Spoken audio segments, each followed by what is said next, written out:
akbar. Allahu akbar, Allahu akbar, Allahu akbar. Allahu akbar, Allahu akbar, Allahu akbar.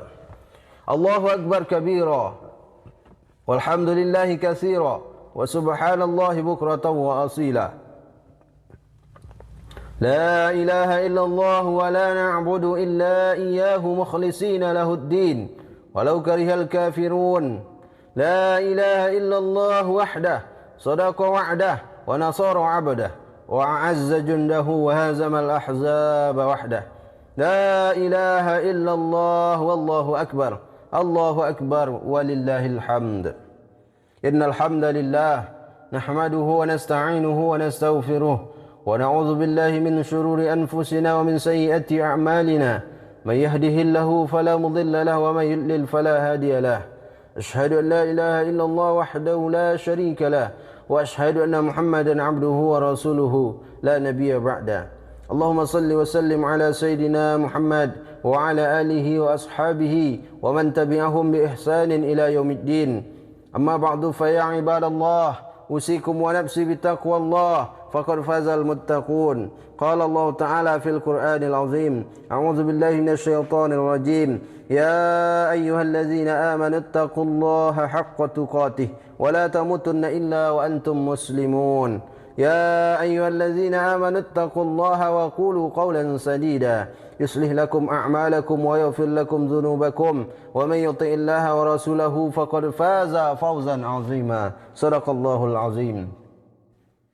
Saudaraku kaum muslimin muslimat jamaah Idul Adha rahimakumullah. Pagi ini kita berserah diri kepada Allah Subhanahu wa taala, mengungkapkan rasa syukur yang tak terhingga atas semua nikmat yang telah kita terima. Hari ini kita sedang berada di hari dan bulan yang mulia, salah satu dari 4 bulan haram yang dimuliakan Allah, yang 10 hari pertamanya merupakan hari-hari terbaik untuk beramal soleh. Ma min ayyamin amalu salihu fiha ahabbu ila Allah min hadhil ayyam, yakni ayyamal ashri. Tidak ada satu amal soleh yang lebih dicintai oleh Allah melebihi amal soleh yang dilakukan pada hari-hari ini, yaitu 10 hari pertama di bulan Zulhijjah. Dan puncak dari semua kemuliaan itu berkumpul pada hari ini, 10 Zulhijjah 1445 Hijriah. Allah masih memberi kita hidup, sehat dan masih istiqamah dalam iman dan Islam. Untuk itu kita bersyukur dengan ucapan Alhamdulillahi Rabbil Alamin. Rasa syukur itu pula kita ungkapkan dengan lantunan kalimat takbir, tasbih, tahmid dan tahlil mulai malam tadi sampai tanggal 13 Zulhijjah nanti. Mengagungkan asma Allah, memuji Allah, mengakui kebesaran dan kekuasaan Allah Subhanahu wa taala. Allahu akbar. Engkau maha besar ya Allah. Kami manusia hanyalah makhluk kecil yang lemah tak berdaya di hadapanmu. Allahu akbar. Betapapun kekuasaan yang kami miliki, harta yang kami punya, keluarga yang kami banggakan, tak berarti apa-apa di hadapan kekuasaan dan kebesaran-Mu ya Allah. Allahu Akbar. Hanya Engkau saja yang maha besar, hanya Engkau yang pantas disembah dan diagungkan. Kemudian bersolawat kita kepada baginda Nabi yang mulia, rahmatan lil alamin, suri tauladan terbaik bagi manusia, Nabi besar Muhammad sallallahu alaihi wasallam. Meskipun dia jauh di sana di kota Madinah Al-Munawwarah, meskipun kita tak pernah melihat raut wajahnya, tak pernah menatap matanya, tak pernah bertemu dengannya, tapi dia selalu memikirkan kita. Tapi cintanya begitu besar untuk kita, maka tanda kita juga cinta kepadanya. Kita ucapkan Allahumma salli ala Sayyidina Muhammad wa ala ali Sayyidina Muhammad. Assalamu alayka ya Rasulullah. Kita memohon kepada Allah agar Allah beri kita rezeki untuk bisa berziarah ke makam baginda Nabi, dan kita berharap di akhirat nanti dapat berjumpa dengan Nabi dan mendapatkan syafaatnya. Amin ya rabbal alamin. Saudaraku kaum muslimin muslimat jamaah Idul Adha yang dimuliakan Allah. Hari ini 10 Zulhijjah 1445 Hijriah merupakan hari besar umat Islam, hari raya Idul Adha. Dan setiap kali kita merayakan Idul Adha, maka pasti kita akan kembali mengenang peristiwa sejarah dan kisah perjalanan hidup Nabi Ibrahim alaihissalam yang sudah berlalu ribuan tahun lamanya. Ada begitu banyak hikmah dan pelajaran yang bisa kita ambil dari peristiwa bersejarah ini. Namun pada kesempatan yang singkat ini, setidaknya ada dua yang bisa khatib sampaikan. Yang pertama, melalui kisah Nabi Ibrahim, kita diingatkan tentang pendidikan anak kita. Nabi Ibrahim adalah sosok seorang ayah yang berhasil mendidik anaknya menjadi anak yang soleh, berbakti kepada kedua orang tua dan taat kepada Allah. Sebagaimana diceritakan dalam Al-Quran, ketika Nabi Ibrahim berkata kepada Nabi Ismail, "Ya bunayya, inni ara fil manam anni azbahuka fanzur madza tara." Nabi Ibrahim berkata, "Wahai anakku, sesungguhnya aku melihat dalam mimpiku bahwa aku menyembelihmu, maka pikirkan apa pendapatmu." Qala, maka Ismail menjawab, "Ya abati f'al ma tu'maru." Wahai ayahandaku, kerjakanlah apa yang diperintahkan kepadamu. Satajiduni insyaallahu minas sabirin. Insyaallah kamu akan mendapatiku termasuk orang-orang yang sabar. Tak ada keraguan sedikit pun. Tanpa banyak tanya, tanpa ada protes, tanpa ada perlawanan, ia langsung patuh kepada ayahnya, taat kepada perintah Allah. Walaupun perintah itu di luar logika akal, meskipun ia harus kehilangan nyawa karenanya, ia tetap juga patuh. Maka kaum muslimin, bagaimana dengan anak kita hari ini? Masuk akal pun kata-kata orang tua dilawan oleh anaknya. Meskipun itu untuk kebaikannya sendiri, tetap tak mau patuh kepada orang tuanya. Maka ini menjadi pelajaran bagi kita. Menjadi pelajaran pertama bagi kita. Menjadi sebuah renungan bagi kita. Mengajak kita untuk melihat kembali bagaimana anak-anak kita. Sudahkah kita didik menjadi anak yang patuh dan taat mengikuti perintah Allah? Maka Idul Adha mengingatkan kita tentang bagaimana orang tua dalam mendidik anak. Karena anak-anak itu adalah amanah. Anak bisa menjadi nikmat, tapi anak juga bisa menjadi musibah. Kullukum ra'in wa kullukum mas'ulu an ra'iyatih. Setiap kamu adalah pemimpin dan setiap kamu akan diminta pertanggungjawaban atas apa yang dipimpinnya. Orang tua akan ditanya tentang anak-anaknya. Orang tua yang rajin tahajud malam, orang tua yang bolak-balik haji dan umrah, orang tua yang rajin puasa sunat, ikut berkurban, banyak bersedekah. Tapi kalau anak-anaknya dibiarkan tak salat, dibiarkan bermaksiat, dia biarkan tak menutup aurat, maka selangkah lagi orang tuanya mau masuk surga, langkahnya akan terhenti karena anaknya. Nabi bersabda, "La yadkhulunal jannata ad-dayyus." La yadkhulul jannata ad-dayyus. Tak masuk surga dayyus. Sahabat bertanya, "Wa man dayyus ya Rasulullah?" Siapakah dayyus itu ya Rasulullah? Allazi yuqirru fi ahlihi al-khabath. Yaitu orang yang setuju pada khabath, maksiat yang dilakukan oleh anak istrinya. Istrinya, anak gadisnya, dia biarkan tidak menutup aurat. Anak-anaknya, dia biarkan bermaksiat. Maka ini termasuk orang-orang yang telah menyia-nyiakan amanah yang dititipkan Allah Subhanahu wa taala. Jamaah Idul Adha yang dimuliakan Allah. Serajin-rajinnya orang puasa sunat, tapi dia akan berakhir dengan datangnya kematian. Sehebat-hebatnya orang melaksanakan haji dan umrah, dia akan mati dan ibadah itu akan putus. Banyak orang yang sanggup solat tahajud, solat duha, hatam Quran berkali-kali, tapi ibadah itu akan terhenti dengan datangnya kematian. Tak lagi dapat mendatangkan pahala kalau sudah mati. Idza matal insan inqata'a amaluhu illa min thalathah. Kalau manusia mati, maka putuslah amalnya kecuali 3. Shadaqatin jariyah, sedekah jariyah, wa ilmin yuntafa'u bihi, ilmu yang bermanfaat, wa waladin shalihi yad'u lahu. Salah satu dari amal yang tak terputus itu adalah doa anak yang soleh. Ketika jasad terbujur kaku tak bernyawa. Di saat badan hanyalah seonggok daging busuk tak berharga. Di saat tiada siapapun yang bisa menolong, maka yang bisa diharapkan adalah anak soleh yang kita tinggalkan. Kalau dulu mereka kita didik dengan pendidikan yang baik, kita bekali dengan agama yang baik, maka mereka yang akan memandikan kita. Mereka akan ikut menyolatkan kita. Mereka yang akan meletakkan kita dalam liang lahat itu. Di tengah malam mereka bangun, menetes air matanya sambil berdoa, Rabbi ighfirli wa liwalidayya warhamhuma kama rabbayani shaghira. Maka itu seperti tetesan embun di tengah gurun yang panas.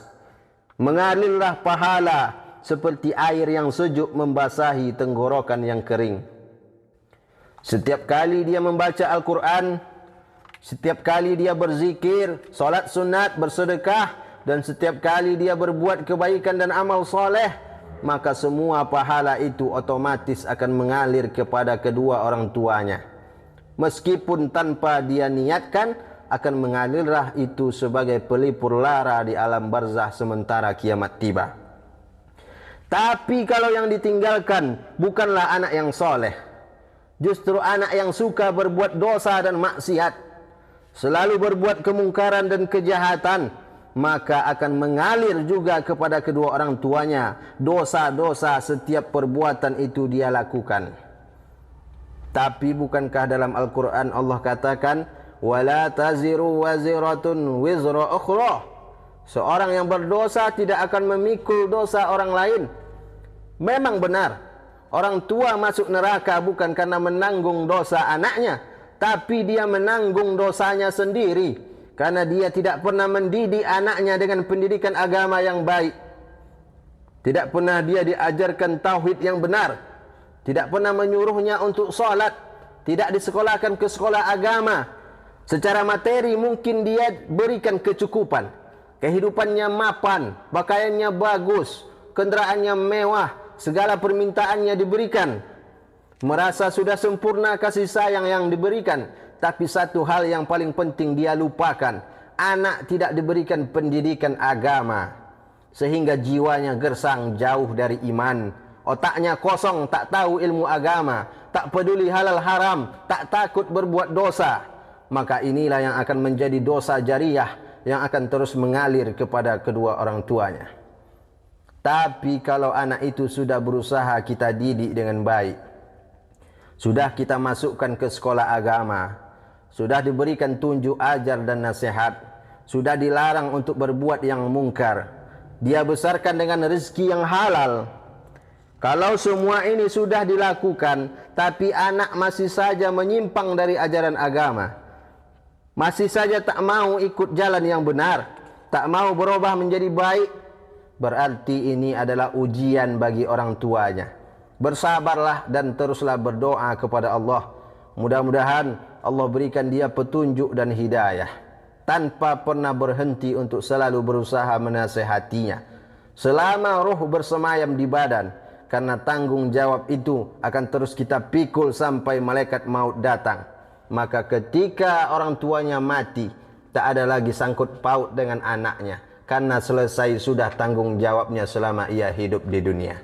Allahu Akbar, Allahu Akbar, Allahu Akbar, walillahil hamd. Selanjutnya, pelajaran kedua dari kehidupan Nabi Ibrahim alaihissalam, yaitu berkorban untuk agama Allah Subhanahu wa taala. Pagi ini kembali kita diingatkan tentang pengorbanan yang sangat besar yang dilakukan oleh Nabi Ibrahim demi melaksanakan perintah Allah, demi ketaatannya kepada Allah. Nabi Ibrahim sanggup memberikan hal yang paling ia cintai, sanggup mengorbankan apa yang paling ia sayangi. Ia rela mengorbankan anak kandungnya Ismail alaihi salam. Jantung hati belayan jiwa, seorang anak yang sudah begitu lama dinantikan kehadirannya. 86 tahun usia Nabi Ibrahim ketika Ismail lahir. Siang malam berdoa meminta kepada Allah, Rabbi habli minas salihin, ya Tuhanku anugerahkan kepadaku seorang anak yang soleh. Maka ini pun menjadi pelajaran berharga bagi kita. Sedangkan selepel Nabi Ibrahim saja, manusia yang paling dekat dengan Allah, bergelar Khalilullah, kekasih Allah. Keimanan dan rasa cintanya begitu besar kepada Allah, selalu mendahulukan perintah Allah daripada yang lainnya, tak pernah ragu sedikit pun dengan apa yang Allah perintahkan. Orang yang begitu dekat dengan Allah saja masih juga diuji oleh Allah, tak langsung dikabulkan doanya oleh Allah. Lalu siapa kita? Baru seberapa kadar iman kita? Baru sekadar solat wajib yang kita kerjakan, sebatas beberapa rakaat solat sunat yang kita laksanakan, baru sebagian kecil harta yang kita sedekahkan, masih sedikit sekali ibadah yang bisa kita tunaikan. Tapi kita sudah mengeluh kepada Allah ketika doa kita belum dikabulkan. Kita sudah berkeluh kesah kepada Allah ketika apa yang kita minta belum juga Allah berikan. Kita langsung berprasangka buruk kepada Allah ketika diberikan cobaan dan ujian. Bahkan yang lebih parah lagi, banyak di antara kita yang mengancam Allah, melawan Allah. Kalau tak juga Allah kabulkan permintaannya, dia tak mau lagi solat, tak mau lagi datang ke masjid, tak mau lagi melaksanakan perintah Allah. Maka pantaskah kita begitu? Sedangkan Nabi Ibrahim puluhan tahun berdoa, memohon kepada Allah, Rabbi habli minas salihin, ya Tuhanku berikan kepadaku seorang anak yang soleh. Sampai usia 86 tahun baru Allah kabulkan doanya. Namun ketika anak itu datang, selagi eratnya berkasih sayang, Nabi Ibrahim diuji lagi oleh Allah. Sanggupkah dia mengalahkan rasa cinta kepada anaknya dengan cintanya kepada Allah? Sanggupkah ia mengorbankan apa yang paling ia cintai demi kepatuhannya kepada Allah? Karena Allah berfirman, lan tanalul birra hatta tunfiqu mimma tuhibbun. Kamu tidak akan mendapatkan kebaikan sampai kamu bisa berikan apa yang paling kamu cintai. Dan Nabi Ibrahim lulus dengan ujian itu. Maka begitu pula dengan kita hari ini. Apakah kita juga akan lulus dengan ujian Allah ini atau tidak? Apakah kita bisa mengalahkan kecintaan kita kepada harta dengan cinta kita kepada Allah? Apakah kita bisa melawan kecintaan kita pada dunia demi patuh pada perintah Allah? Allah Ta'ala tidak minta anak kita, Pak, karena itu terlalu berat bagi kita. Allah Ta'ala tak minta jantung hati belayan jiwa kita, Bu, karena pasti tak akan sanggup kita memberikannya. Allah tahu itu. La yukallifullahu nafsan illa wus'aha. Maka yang diminta Allah hanyalah yang sesuai dengan kemampuan kita. Yang diminta Allah hanya sebagian kecil dari nikmat yang telah Allah berikan. Maka apa hikmah dari peristiwa penyembelihan Ismail? Tak lain tak bukan mengajarkan kita untuk mengorbankan apa yang paling kita cintai untuk agama Allah ini. Jamaah Idul Adha yang dimuliakan Allah, Idul Adha bukan hanya sekedar acara seremonial menyembelih kambing, sapi, kerbau. Idul Adha adalah sebagai momen untuk menumbuhkan rasa berbagi kepada orang lain dengan harta yang dititipkan Allah Subhanahu wa taala. Karena harta bukanlah hadiah yang bisa dihabiskan sesuka hati, tapi harta adalah tanggung jawab dan amanah. Sebesar apa harta itu sudah kita berikan untuk menolong agama Allah. Maka yang punya harta, tolong agama Allah dengan harta. Yang punya kuasa jabatan dengan kekuasaan, yang punya ilmu dengan ilmunya, yang masih muda dengan tenaganya, yang tua dengan pengalaman dan pemikirannya. Setiap orang harus ikut berperan dalam menolong agama Allah ini. Siapapun kita, apapun profesi kita, tolong agama Allah ini sesuai dengan kemampuan masing-masing kita. Jangan sampai kita menyesal nantinya. Jangan sampai menjadi orang yang rugi. Karena agama ini akan tetap tegak. Pembangunan masjid insya Allah akan tetap berjalan dan selesai. Anak yatim dan fakir miskin akan tetap mendapatkan santunan, akan tetap makan juga. Pemotongan hewan kurban akan tetap ada juga setiap tahunnya. Agama ini akan bangkit karena Allah lah yang menjaminnya. Yang jadi pertanyaannya, adakah kita ikut di dalamnya? Adakah sedekah kita di dalamnya? Adakah peran serta kita tercatat di dalamnya? Orang yang suka bersedekah, mereka yang berkurban, orang yang menolong agama Allah dengan harta maupun jiwanya, senantiasa diberikan oleh Allah keberkahan dalam hidupnya, barokah hartanya, barokah umurnya, dan insya Allah Allah berikan kelapangan rezeki baginya. Amin ya rabbal alamin. Mudah-mudahan Idul Adha kali ini dapat kita ambil hikmah dan pelajarannya. Yang pertama, agar orang tua memperhatikan bagaimana pendidikan anaknya, menjadikan anak sebagai generasi yang beriman dan bertakwa.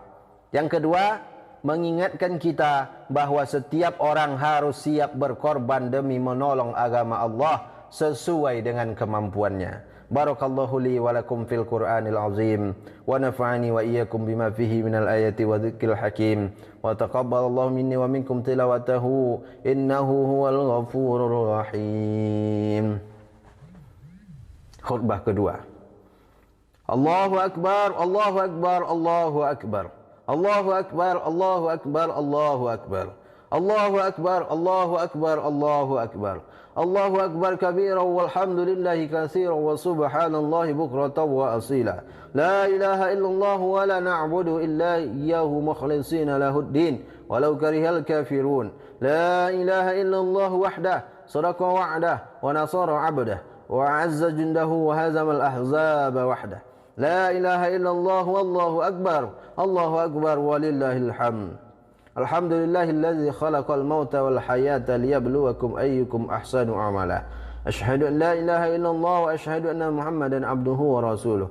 Amma ba'du, fa ya ibadallah, usikum wa nafsi bi taqwallah faqad fazal muttaqun. Qala Allah Ta'ala fil Qur'anil azim. A'udzu billahi minasyaitonir rajim. Inna a'tainakal kautsar fashalli li rabbika wanhar inna syani'aka huwal abtar. Sungguh kami telah memberikan nikmat yang banyak kepadamu, maka laksanakanlah salat karena Tuhanmu dan berkurbanlah. Sungguh orang-orang yang membencimu, dialah yang terputus dari rahmat Allah. Wa qala Rasulullah sallallahu alaihi wasallam, wa innahu la ya'ti yaumal qiyamah biquruniha wa azlafiha wa as'ariha. Sungguh pada hari kiamat hewan kurban itu akan datang dengan tanduk-tanduknya, dengan kuku-kukunya dan bulu-bulunya. Tanduk, kuku, bulu biasanya hanya jadi sampah, tidak dimasak, tidak dimakan, menandakan bahawa tidak ada satupun bagian dari hewan kurban itu yang akan sia-sia. Maka kalau tanduk, kuku dan bulu yang sampah saja akan datang bersaksi kepada Allah, akan datang memberikan pertolongan, apalagi dagingnya, lemaknya, tulangnya, hatinya, kulitnya, maka semua itu akan datang menjadi saksi dan memberikan pertolongan bagi orang-orang yang berkurban. Innallaha wa malaikatahu yusalluna 'alan nabi ya ayyuhalladzina amanu sallu 'alaihi wa sallimu taslima. Allahumma salli 'ala sayidina Muhammad wa 'ala ali sayidina Muhammad. Allahumma ighfir lil muslimina wal muslimat wal mu'minina wal mu'minat al ahya'i minhum wal amwat innaka sami'un qaribun mujibud da'wat. Allahumma a'izzal islam wal muslimin. Allahumma ansur ikhwanana al muslimina wal mujahidina fi Filistin. Rabbana ighfir lana dhunubana.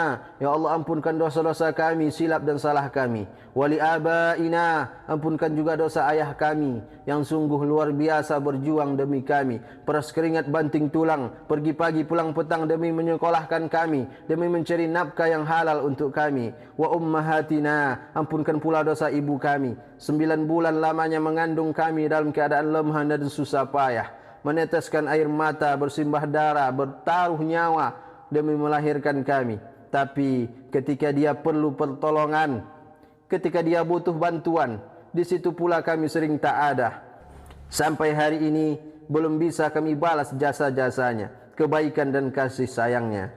Rabbana hablana minas salihin. Rabbana hablana minas salihin. Rabbana hablana minas salihin. Ya Allah, berikan kami anak-anak yang soleh dan solehah. Rabbana hablana min azwajina wa dhurriyyatina qurrata a'yun waj'alna lil muttaqina imama. Ya Allah, jadikan pasangan hidup kami, anak cucu keturunan kami menjadi penyejuk mata kami karena akhlaknya, karena ibadahnya.